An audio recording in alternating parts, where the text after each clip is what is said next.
రాఖీ పండుగ ఈనాటిది కాదు. దీని మూలం మహాభారతంలోనే ఉంది. శ్రీకృష్ణునికి శృతదేవి అనే మేనత్త ఉండేది. ఆమెకు శిశుపాలుడు అనే వికృతమైన పిల్లవాడు పుట్టాడు. ఎవరి చేయి తగిలితే అతను సాధారణంగా మారిపోతాడో అతని చేతిలోనే శిశుపాలుడు మరణిస్తాడని పెద్దలు చెబుతారు. ఒకరోజు శృతదేవి ఇంటికి శ్రీకృష్ణుడు వచ్చాడు.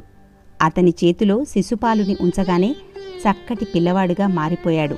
పిల్లవాడు మామూలు రూపానికి వచ్చాడని మొదట సంతోషించినా అతని చావు శ్రీకృష్ణుని చేతిలో ఉందని తేలిపోవడంతో శృతదేవి భయపడిపోయింది.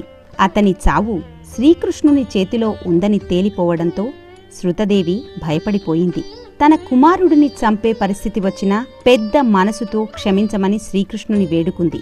దానికి శ్రీకృష్ణుడు కరిగిపోయి, సరే అత్తా, ఇతను చేసే తప్పులను క్షమిస్తాను, కాని 100 తప్పులు దాటితే మాత్రం దండించక తప్పదు అని వరమిచ్చాడు. శిశుపాలుడు పెరిగి పెద్దవాడై చేది అనే రాజ్యానికి వారసుడయ్యాడు.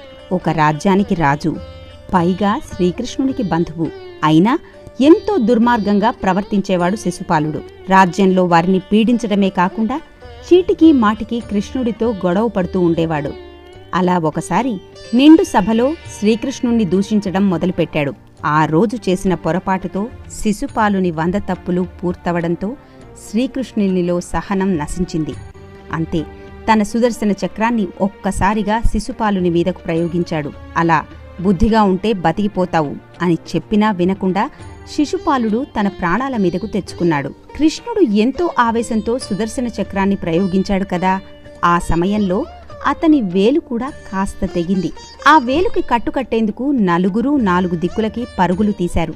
కాని అక్కడే ఉన్న ద్రౌపది మాత్రం ఏమాత్రం ఆలోచించకుండా తన చీర కొంగును చించి శ్రీకృష్ణుని వేలుకు రక్షగా చుట్టింది.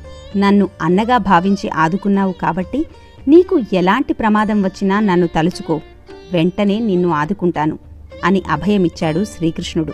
ఈ సంఘటననే రక్షాబంధనానికి నాందిగా నిలిచింది.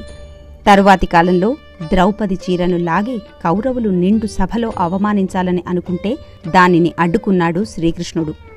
అప్పటినుంచి శ్రావణమాసంలో వచ్చే పౌర్ణమి రోజున అక్క చెల్లెళ్లంతా తమ అన్నదమ్ములకు రాఖీని కడతారు. అందుకు బదులుగా జీవితాంతం వాళ్లని కంటికి రెప్పలా కాచుకుంటానని వాగ్దానం చేస్తారు సోదరులు.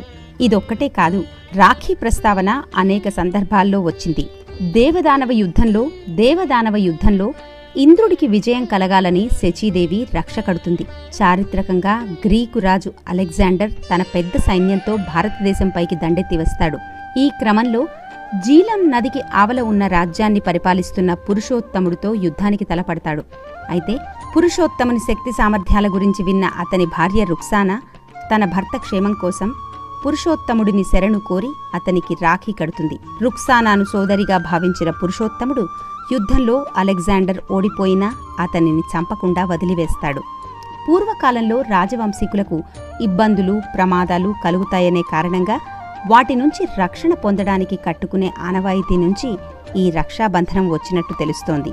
పురాణ కాలంలో రాజులు యుద్ధాలకు వెళ్లే ముందు, ఏదైనా కార్యం తలపెట్టే ముందు రక్షను కట్టుకుని ఆ తర్వాత కార్యాలను మొదలుపెట్టి గెలుపొందేవారు.